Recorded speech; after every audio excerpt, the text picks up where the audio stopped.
Hey guys, this is my build review of Tamiya's Jagdpanzer 70 kit. This is not the old 70s kit, this is the newer one.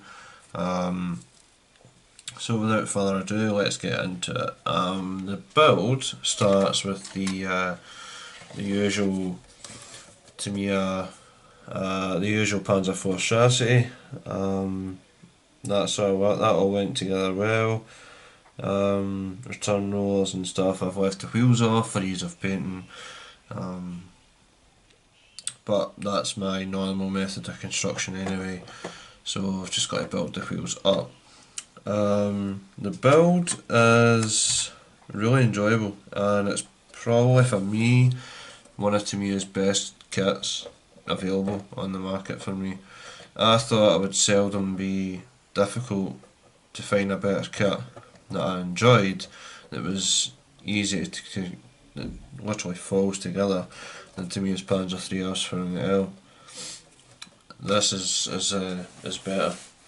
A couple of mistakes that I made throughout the build, and I'll discuss those later on. It was just at the tail end, but apart from that, things to talk about. As you can see, the kit, it's really well detailed. Obviously not on a par with Dragon or anything like that, but well detailed enough.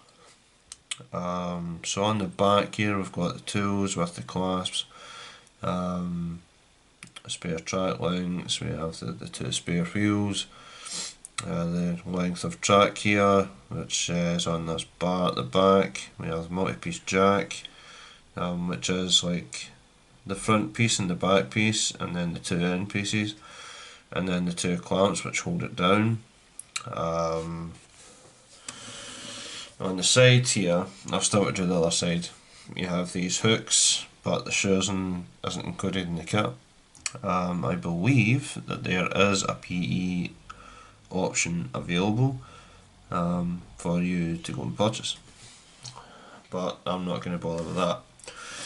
The gun is, well, it's nice. It's side moulded, so it's a one piece barrel, and it goes in with polycaps, so this thing can actually move around. It also has the gun travel lock, which you can put into position. You have the vision slot cover. All this went together really well. The fit was brilliant. You have these two pieces here, which is in the front and links into the hook system. The Bosch headlight went together. It was three-piece construction: one, the mountain, two, and then the Bosch headlight going on. Bring your attention to the side here. I've left these off, but these are other armoured covers for ease of painting in there, and they just sit on. I haven't glued them on yet because the vehicle isn't painted, but this thing won't be getting painted until my two Tigers are ready, or at least one of them are ready, which I'll be working on tomorrow to get the part 9 of the Tiger build out, get the Zimmer on and stuff. But anyway, there are some parts omitted that I'm going to talk about just now. My original plan was to use the two figures involved, included in the kit, and use them, but the problem I ran into was that for the case of the hatches to remain workable, you have two nubs. I'll show you the instruction sheet. So, where are we? So, let me bring your attention. I'm going to move this out of the way, just like that. And I'm going to bring your attention to the instruction sheet here. Now, as you can see from here, you have these two pieces which are glued into these little locating holes here, and then this part goes onto the turret, but you glue these at the last second into these little housings. And I did that, and it just didn't take. I really struggled with it, but that is probably me, not the kit, because I always find with tamiya kits, if it goes wrong, you're doing it wrong, and it's not the actual kit.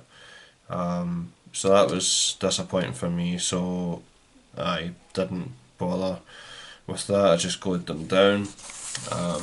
The other part that I had problem with in the turret is was this here. This is supposed to be movable, and this isn't glued down yet, so I'll be able to show you better. There's supposed to be a little nub here on the back which I had on. I've peeled off to see if that would make any difference. It didn't. When I glued this to the little nub, the glue actually ended up going in here, so this part doesn't move now, and as a consequence of that, this little vision slot thing that peeks through, so in theory it would, I've just dropped in there now, in theory it would be coming through here, and you could move this around. My kit doesn't do that because the glue, and I'm not going to mess around with it to fix it, so I'm just going to leave it as is, and I'll possibly glue that little part that's inside. I'll just glue it on here so it's sort of rested. The back of the vehicle went together really well. As you can see, it's well detailed. Rubber band tracks included in the kit, which, yeah, it's disappointing, but at the end of the day it is tamiya, so for me it was a really nice kit to build, especially when we were in lockdown. It went together really well. If I was to build it again, I would probably go ahead and get some aftermarket for the tracks to have the realistic sag, possibly a metal gun barrel. That's another thing.